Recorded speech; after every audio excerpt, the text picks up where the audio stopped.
CDC has issued a salmonella alert on pre-cut melons sold around the country. And today we learned how many Kentuckians have been sickened. State officials say 16 people have tested positive for this particular strain of salmonella. 93 people in all have been affected in 9 states. 23 have been hospitalized. They tracked the cause to pre-cut watermelon, cantaloupe, honeydew melon, and fruit medleys sold in Whole Foods, Kroger, Target, Walmart, Trader Joe's, and others. Salmonella, also known as salmonellosis, is an infection with salmonella bacteria, commonly caused by contaminated food or water, according to the Mayo Clinic. It is a common bacteria with over 200,000 cases per year in the United States, and most common in children and people with weak immune systems. The people with weak immune systems include those with AIDS, acquired immunodeficiency syndrome, the elderly, and babies. These people are also most likely to have a more severe case than the average person. Doctors who treat this bacterial infection are known as gastroenterologists, but can also be diagnosed by an infectious disease doctor or by a primary care provider. Salmonella symptoms include diarrhea, fever, chills, and abdominal pain. Salmonella requires a medical diagnosis from a doctor. Muscle pain is also a possibility in patients. One may also suffer from dehydration, fatigue, and loss of appetite. Some may also have bloody stool alongside the severe diarrhea. Another common symptom is a constant headache.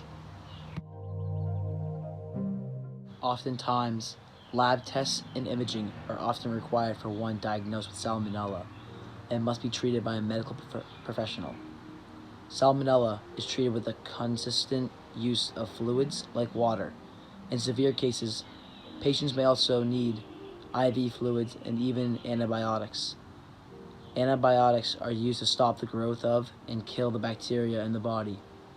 But in normal cases, patients are often expected to fully recover within a week of being diagnosed. Salmonella can also be self-healing, as well as rehydration therapy can be used. Salmonella is most commonly found in animals and the meat that humans eat and digest on a day-to-day basis. Live poultry can have salmonella bacteria and germs in their poop and also in their parts, like their beaks, feet, and feathers, despite the possibility of looking healthy and clean. These animals include chickens, ducks, geese, and turkey. People are most commonly affected by eating raw meat or unprepared foods that are handled by other humans. It is most commonly caused by undercooked chicken. Many of our eggs in our fridges or our uncooked chicken breasts in our kitchens come from local farms from around the New England region. Farmers all around must follow certain laws and regulations. Here's an interview with an English teacher here at Arlington Catholic, Mrs. Kelly, who raises chickens and hens of her own at her house. So first question, how many chickens do you have? I have 19 laying hens and 1 rooster. Wow. Yeah. All right. So how long have you been raising these chickens? The first set, or I guess first group of chickens I got was about 3 years ago. We just moved into a new house and I really wanted chickens. So do they have like a separate farm in the back or a coop? Yep, so they have a coop and the coop's 8 by 10 and the run itself is probably 10 by 30. So they are enclosed and safe during the day. So are there any regulations you have to follow by the town or anything like that? Nope. So the town that I live in is a right to farm town. So technically, as long as I have the land and I'm willing to take care of the livestock that I have, I could have horses, chickens, pigs, I could have anything. Bees, I have bees, but anything. All right. So following question, have you ever had like a problem with salmonella in any of your chickens or the eggs? Nope. So we actually, interestingly enough, had a Tufts graduate student come out and actually run tests on our chickens and our land for lead and salmonella.